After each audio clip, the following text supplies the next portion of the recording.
श्री कृष्ण कहते हैं, जो होता है अच्छे के लिए होता है।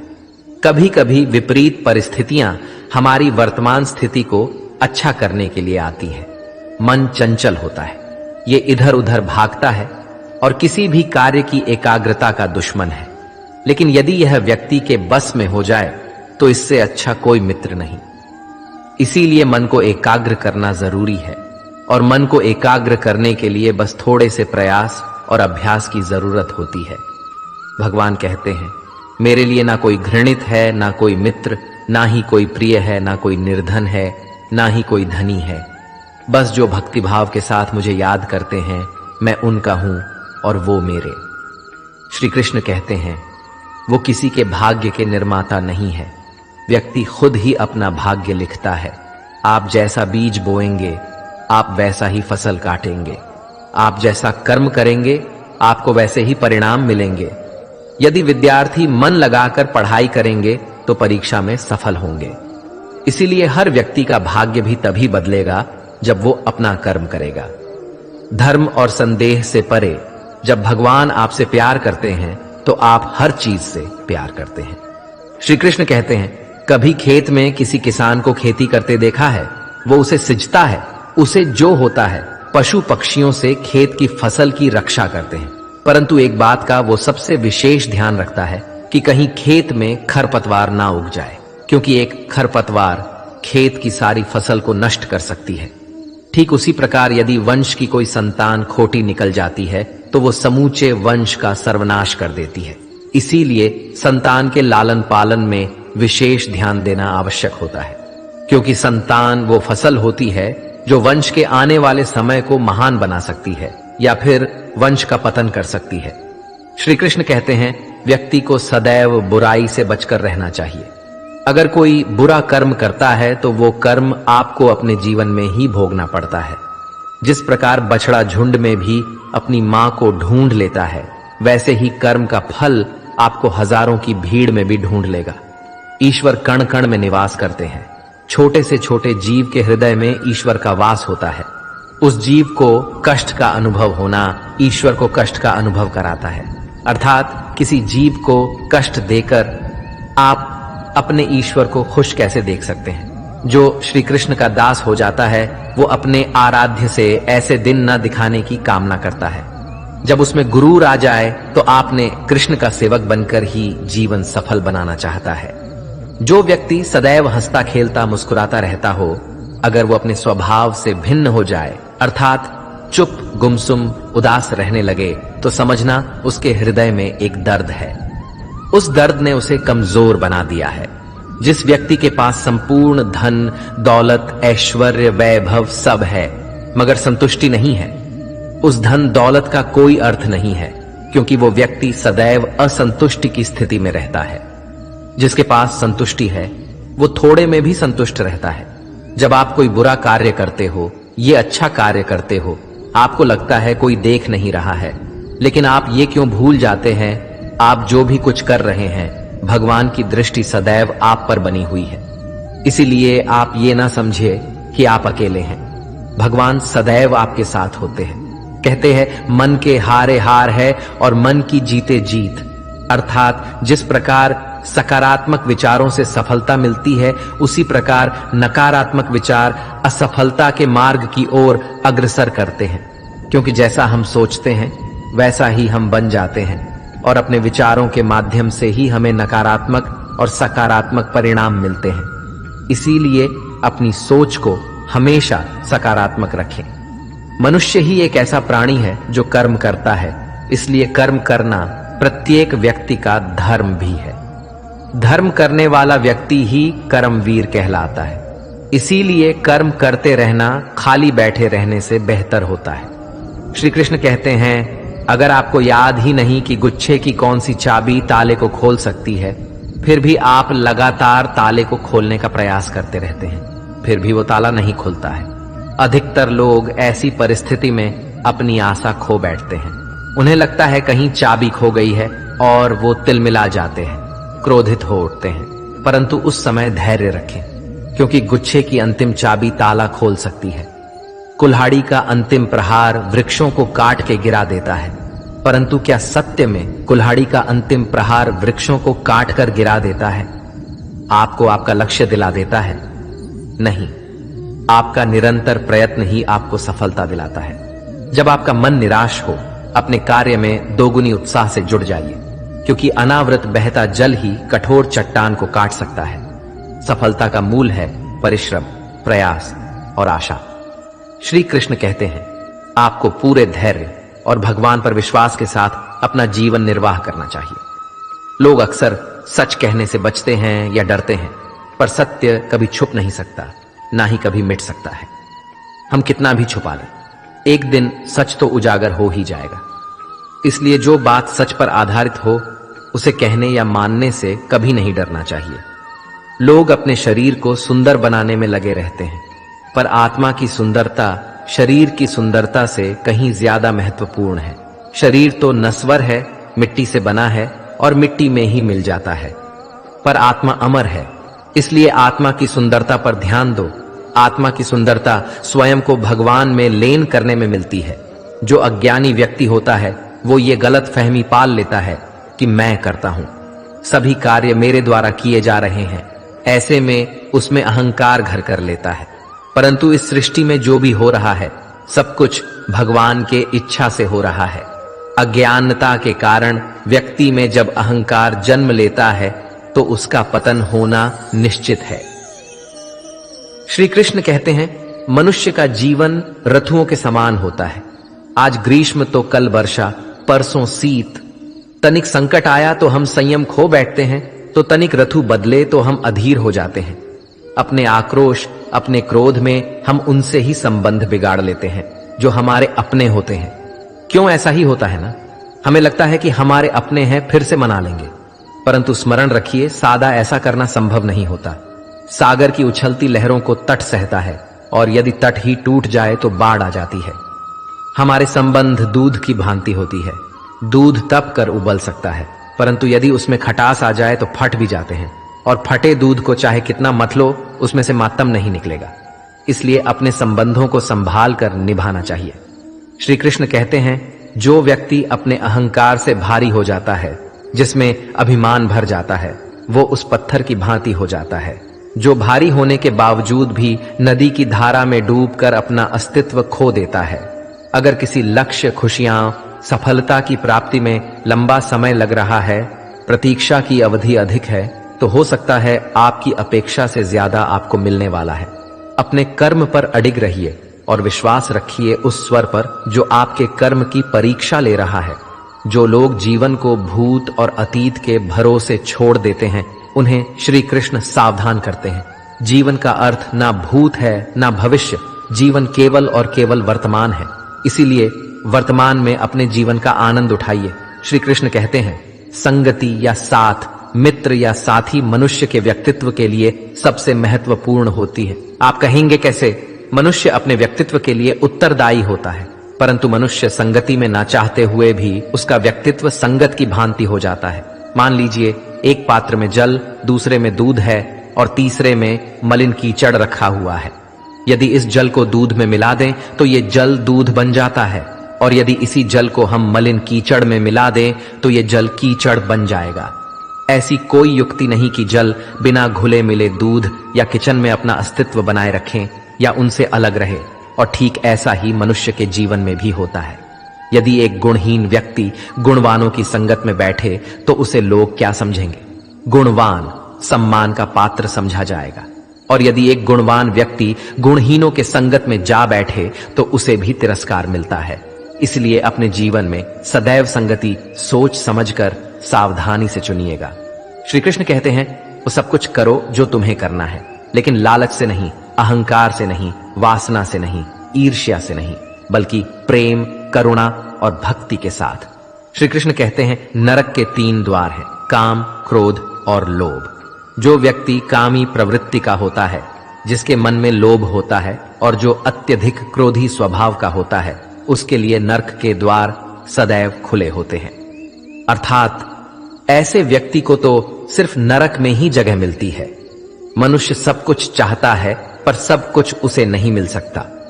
आपको जो नहीं मिला उसके लिए पश्चाताप मत करो, और जो आपसे खो गया, जो आपसे अलग हो गया, उसके लिए निराश भी मत हो। भगवान कहते हैं, मैं सभी प्राणियों के हृदय में स्थित आत्मा हूं। मैं ही सभी प्राणियों का आदि, मध्य और अंत हूं। समय एक सा नहीं रहता। आज दुख है तो कल सुख भी आएंगे, और सुख के बाद दुख आना भी स्वाभाविक है। श्री कृष्ण कहते हैं, मनुष्य भी बड़ा विचित्र प्राणी है। अपने से नीचे के स्तर के लोगों को हीन की दृष्टि से देखता है, उनका उपहास उड़ाता है, उनसे बार बार कहता है कि तुम्हारा कुछ नहीं हो सकता, तुम भविष्य में कुछ नहीं कर पाओगे। जब मनुष्य के पास धन, संपत्ति, मान सम्मान होता है तो दूसरों का आदर नहीं करता, परंतु वो एक बात भूल जाता है कि उससे भी अधिक शक्तिशाली कोई अस्तित्व में है, और वो है समय। समय अपना चक्र कब बदलेगा ये कोई नहीं जानता। समय अपनी करवट कब लेगा ये कोई नहीं जानता। कोयला भी समय के साथ हीरे में परिवर्तित हो जाता है। इसीलिए जीवन में कभी भी किसी का उपहास नहीं उड़ाना चाहिए। श्री कृष्ण कहते हैं, निस्वार्थ कर्म को अपने जीवन में अपनाइए। जो विधाता की लेख में होता है उसी का फल हमें मिलता है। विधि के विधान को स्वयं ईश्वर भी नहीं टाल सकते। जिस व्यक्ति के पास आपके लिए मान सम्मान और कद्र ना हो, उनके साथ रहना व्यर्थ है। वो सदैव आपके लिए शत्रुता का भाव रखते हैं। ऐसे व्यक्तियों के साथ रहने से उत्तम है आप अकेले रहे। इस जीवन में अधिक सरल होना भी अनुचित है। जो सरल और सीधे स्वभाव का होता है, लोग उसका अनायास फायदा उठाते रहते हैं। अच्छी किस्मत के लोग थोड़ा भी बुरा होने पर भगवान को कोसते हैं, और बुरी किस्मत के लोग थोड़ा भी अच्छा होने पर भगवान का स्मरण और धन्यवाद करते हैं।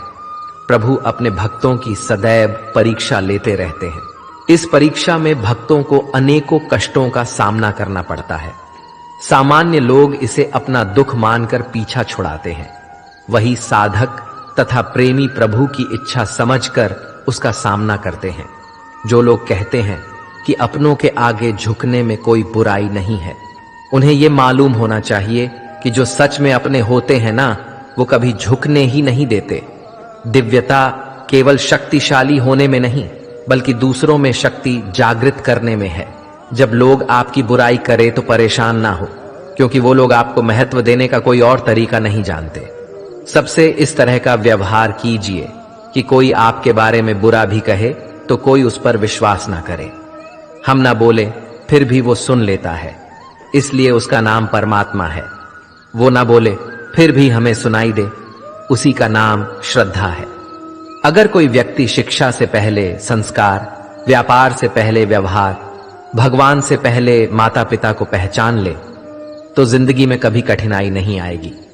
स्वार्थ संसार का एक ऐसा कुआं है जिसमें गिरकर निकल पाना बड़ा कठिन होता है।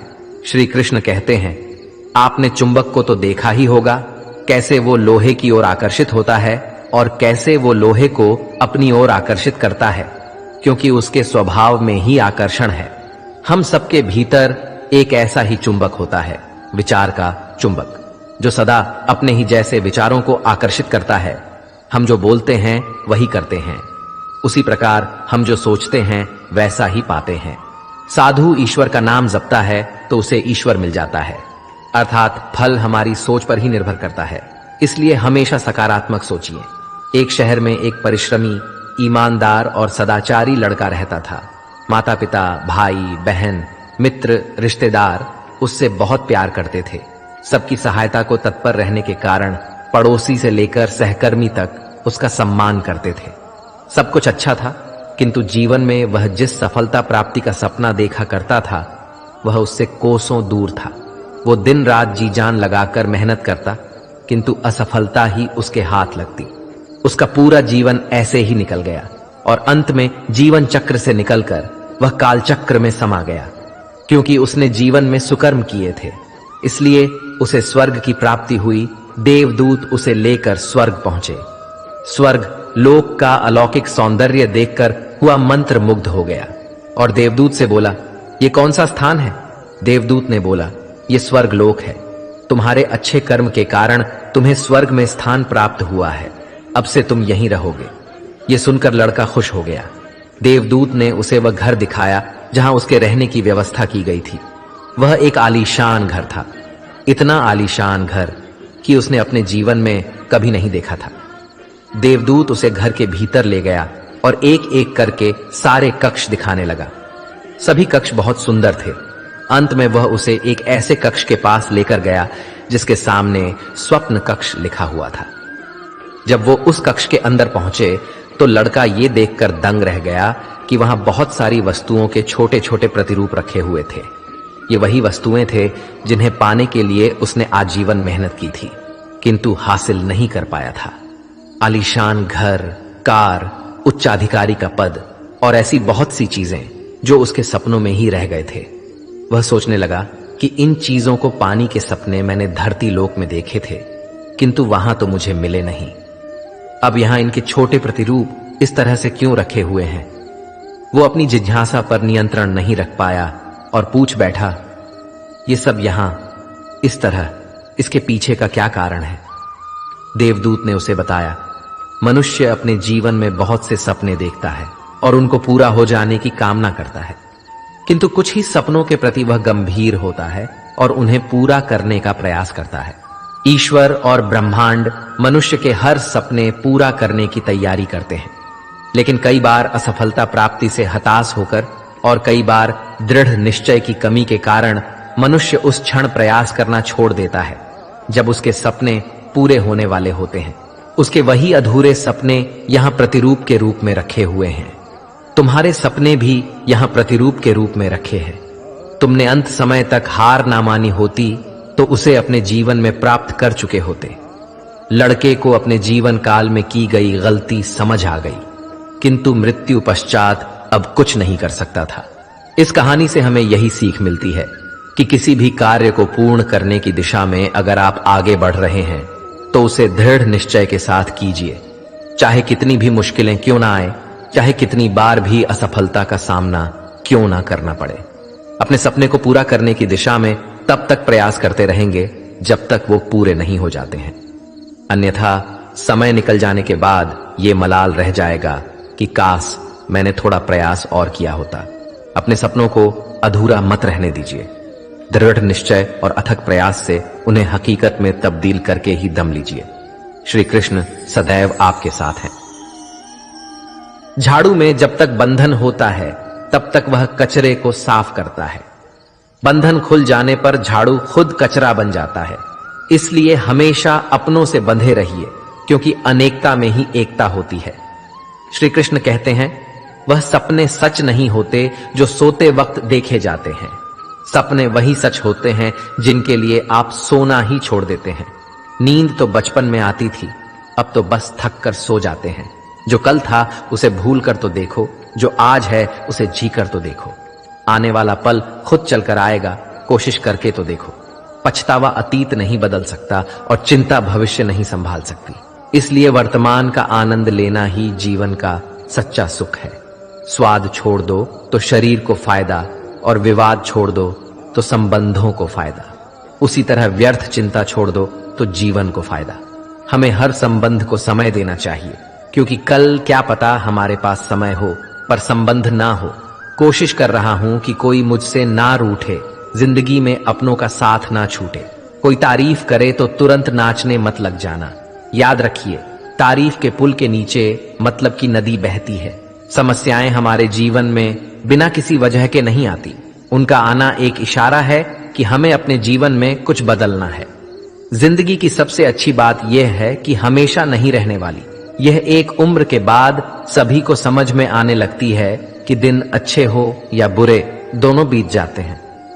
जिंदगी के कुछ अध्याय ऐसे होते हैं जिन्हें आज नहीं तो कल बंद होना ही है।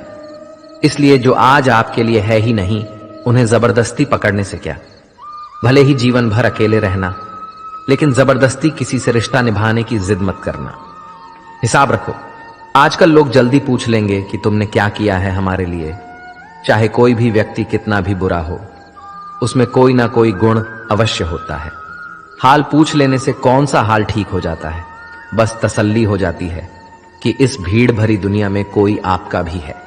अगर बुरी मानसिकता वाले लोग सिर्फ समझाने से हर बात को समझ जाते तो श्री कृष्ण कभी महाभारत होने ही नहीं देते। रिश्ते कोई भी हो, उसे ऐसे निभाओ उस रिश्ते की डोर जिंदगी भर ना छूटे। जीवन के हर सुनहरे मोड़ पर यादों को पड़े रहने दो। जुबान पर हंसी की मुस्कान रहने दो। ना रहो खुद उदास और ना ही किसी को उदास रहने दो। दुनिया के 4 स्थान कभी नहीं भरते, समुद्र, शमशान, तृष्णा का घड़ा और मनुष्य का मन। गरीब व्यक्ति की हाय और दोगले व्यक्ति की राय कभी नहीं लेनी चाहिए। पैसा हो तो आपकी अयोग्यता भी किसी को नजर नहीं आती, और गरीबी हो तो आपकी योग्यता भी किसी को नजर नहीं आती। अपना वह है जो किसी और के लिए तुम्हें नजरअंदाज ना करे। जिस तरह थोड़ी सी औषधि भयंकर रोगों को शांत कर देती है, उसी तरह ईश्वर की थोड़ी सी याद बहुत से कष्ट और दुखों का नाश कर देती है। वक्त जैसा भी हो, अच्छा या बुरा, बदलता जरूर है। अच्छे वक्त में कुछ ऐसा गलत मत करो कि बुरे वक्त में लोग आपका साथ छोड़ दें। थोड़ी बहुत कमियां भी जरूरी हैं। इंसान हो तो इंसान लगना भी जरूरी है। आप खुश हो, अच्छी बात है।